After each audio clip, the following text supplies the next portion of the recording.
Jo l'amistat amb els llibres, tant en els meus com en molts llibres per infants, pot ser l'amistat entre dues persones o dues criatures, però també moltes vegades és doncs, amb la lluna, amb els dofins, amb el mar.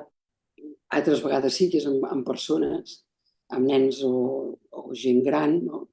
Però l'amistat es pot trobar en molts dels llibres sense necessitat de que siguin dos sers humans. Per exemple, jo en els meus, doncs, per exemple, n'hi ha dos que tenen l'amistat com a cosa molt clara, la nena que escoltava el vent. Aquest és l'ha escrit una autora que es diu Antonia Rodenas, que és d'Elche, i aquesta noia va escriure una mica sobre la meva infantesa, que em va morir la mare, i a partir d'aquesta amistat de la nena que sóc jo i la nena que és ella, la protagonista retroba l'alegria. I després en aquest llibre, que és molt bonic, que és un llibre d'Emma Reyes, que era una colombiana que fins als 18 anys va viure unes històries molt estranyes, no? Una infantesa molt dura. I jo vaig il·lustrar la primera carta que va escriure amb un amic seu des de París. Aquesta dona va acabar sent pintora i parla doncs, d'una nena que viu en unes circumstàncies molt dolentes, però, a veure, espera que us ensenyo la imatge. Doncs això és allà on viu, que és un llibre que parla, tot és de fang. Es diu Ninot de fang, però és que és tot de fang. I en aquesta imatge, aquest és el seu amic, que és un nen més gran que un tramvia li va tallar la cama. I està amb ella i perquè ella també, al ser més petita que els altres i tot, ells dos han fet pinya perquè són diferents. Al ser també una nena, no? Perquè hi ha més nens. Llavors aquests són els dos llibres potser més clars. Però tenim, per exemple, aquest de Pere Calders, que el nen es fa amic d'un raspall. Li regalen un gos, però el gos es menja el barret del senyor Sala, que és l'amo de la casa, i aleshores, el seu pare, no? I aleshores el donen a la noia casada del jardiner. És un text meravellós. Aquest, que la primera edició va ser en alemany, precisament, per l'editorial Patmos, són La lluna, la terra i el sol. Un nen, vaig anar a Patmos i vaig anar a Düsseldorf, i va dir una cosa molt maca, no? Diu, a mi el que més m'ha agradat, perdoneu,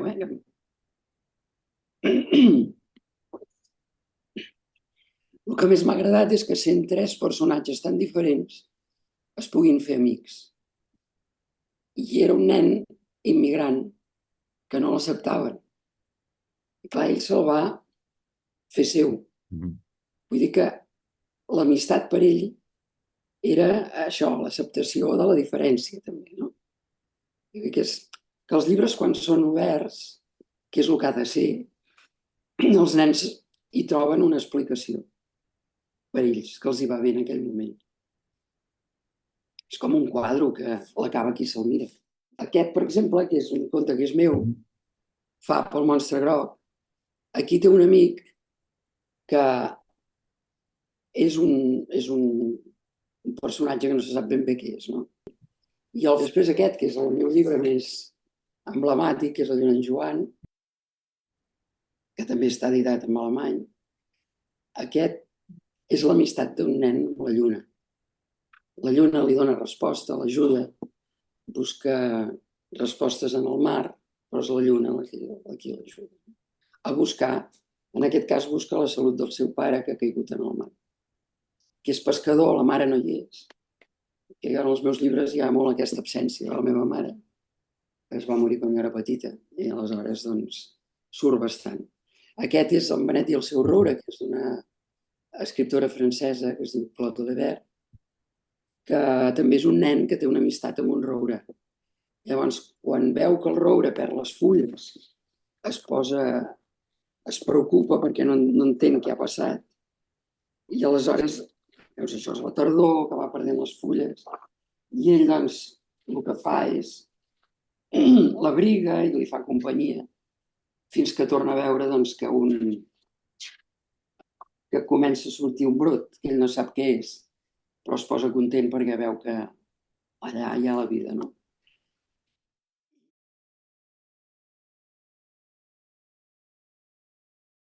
O sigui, la pintura, realment la meva inspiració són els nens. L'altre no em diu res. O sigui, un paisatge, sí, per anar-te'n a fora i pintar és molt agradable perquè és com fer una meditació, no? Que jo no en sé de meditar perquè sempre el cap no para. Però en canvi això, sí, no? És una cosa que et fiquen allà. Però per la meva obra, són els nens, la pintura. I els llibres, per il·lustrar un llibre te l'has de fer teu primer. Primer l'has de llegir moltes vegades i a vegades anant pel carrer una posta de sol et dona el punt de partida d'aquell llibre que estàs buscant.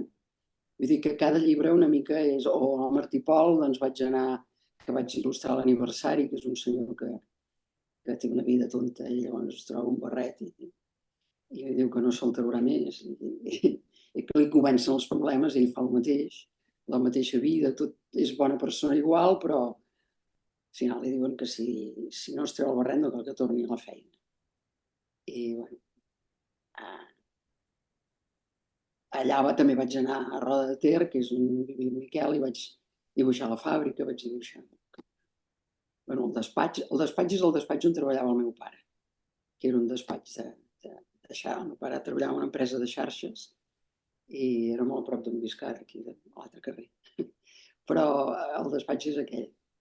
Vull dir que sí que són coses que t'ajuden, encara després les dibuixes a la teva manera, però t'ajuden a situar.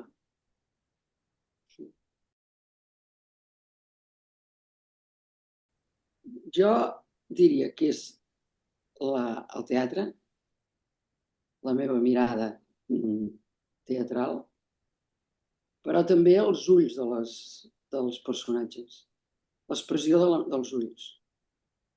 Jo a les persones els hi veig molt els ulls, no? A vegades em diuen, has vist quin vestit? No sé què, m'he fixat amb la cara, però amb els ulls. I crec que els ulls són el que dona més l'expressió d'un rostre, no? Perduda.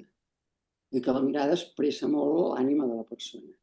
La gent que està parlant amb tu i no et mira, no te'n fiïs massa, perquè a vegades tenen vergonya, però a vegades és perquè t'estan volent col·locar alguna cosa que no és ben certa del tot, no? La mirada i després la síntesi, això que us deia, que crec que jo hi ha dibuixos d'aquests tan plens de coses que no sé com mirar-me'ls, no els sé llegir. Perquè no... Què m'estan dient? Hi ha d'haver un punt, que és la síntesi d'allò que vols explicar, i l'altre està al voltant, però no té... Sí que ho situa allà on tu vols, no? Però l'important és allò que vols dir, dir-ho i en poques coses.